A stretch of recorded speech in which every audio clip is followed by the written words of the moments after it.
Hello everyone, कसे आहात तुम्ही? आज माझ्या निबंधाचा 15वा दिवस.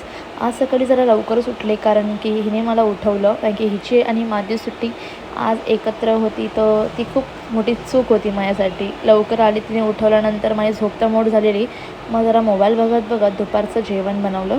जेवण करून वगैरे परत आराम केला. मग नंतर विचार केला की आपण संध्याकाळी जाऊया थोडंसं बाहेर फिरायला. विचारही केलेला आणि ती पण रेडी होती.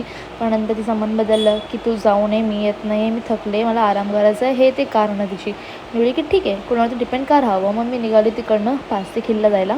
मग तिकडनं ट्रेनमधून मी निघाले पारसी खिल्ला. पण मला वाटत नव्हती की मला सूर्य मावळताना दिसेल. आणि मोठं मला प्रॉब्लेम हा होता की मला रोड नव्हता समजत की कुठून कुठे जायचं आहे. मग 2-3 जणांना मी विचारलं. त्यांनी जरा मिसगाईड केलं की इकडनं जावं तिकडनं जावं. मला रोड 30 मिनिट्स भेटत नव्हता. मग शेवटी मला भेटला आणि तिकडनं मी पारसी खिल्ला पोचले. पण मला सूर्य मावळताना काही भेटला नाही. मग बोलले की ठीक आहे, जरा बसूया, आपण आराम करूया. आणि तिकडे एक मोमोज मिळतात, खूप छान लागतात, टेस्टी. आणि चाय होती, पण चाय आज काय अवेलेबल नव्हती. सो मी आता मोमोज खाल्ले, एक चिकन, आणि ते खूप टेस्टी होते. ते संपल्यानंतर मी परत तिकडे बसले आणि जरा मस्त व्ह्यूचा थोडासा आनंद घेतला. मग मी विचार केला की काय करू काय नाही, आणि मला जरा घरी पण लवकर जायचं होतं. आणि तुम्ही हा व्ह्यू बघा, खूप छान वाटत होतं. असं एक ना फीलच खूप वेगळा आहे एकांतमध्ये तुम्ही कधी गेलात तर. पण तिकडे मला खूप जुना माझा पहिल्या ऑफिसचा एक फ्रेंड भेटला. त्याच्याबरोबर बोलत बोलत मी तिकडे निघालेही, म्हणजे तो त्याच एरियामध्ये राहतो. सो इकडे एक डॉगी होता जो खूप क्यूट होता. सो डॉगीला भेटल्यानंतर मी गेली चाय प्यायला. चाय वगैरे पिऊन नंतर मी गेली घरी, कारण की मला जायचं होतं डीमार्टला. माझी बहिणी आली होती.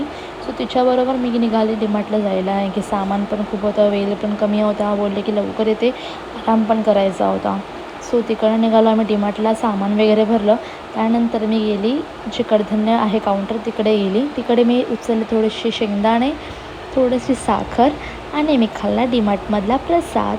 मग ते झाल्यानंतर सामान वगैरे भरून मी गेली सेकंड फ्लोअरला, कारण की थोडेसे कपडे वगैरे घ्यायचे होते. मग तिकडे गेल्यानंतर मी थोडेसे कपडे ट्रायही केले, कसे कपडे आहेत काय नाही. मग त्यानंतर मला तिकडे एक ना असं पेंग्विन दिसला, जो की खूप छान होता, टॉय होता, सॉफ्ट टॉय, जो की माझं खूप मन झालं घ्यायचं. बट त्याची प्राईस ऐकून मी बोलले की यार, हे कोणी गिफ्ट केलं तर खूप चांगलं होईल, पण ठीक आहे, कोणी गिफ्ट करणारा नाही आहे. मग ते परत ठेवून मी निघाले कॅब बघायला. विंटर कॅब ही खूप छान होती आणि मला नेक्स्ट मंथची तयारी पण करायची की नेक्स्ट मंथमध्ये चालले कुठेतरी बाहेर फिरायला. सो ते पण तुम्हाला मी सांगेन कुठे जाणार आहे, काय जाणार आहे. सो तिकडनं निघाले मी बिलिंग करायला. सो असा होता माझा आजचा दिवस. आजसाठी बाय.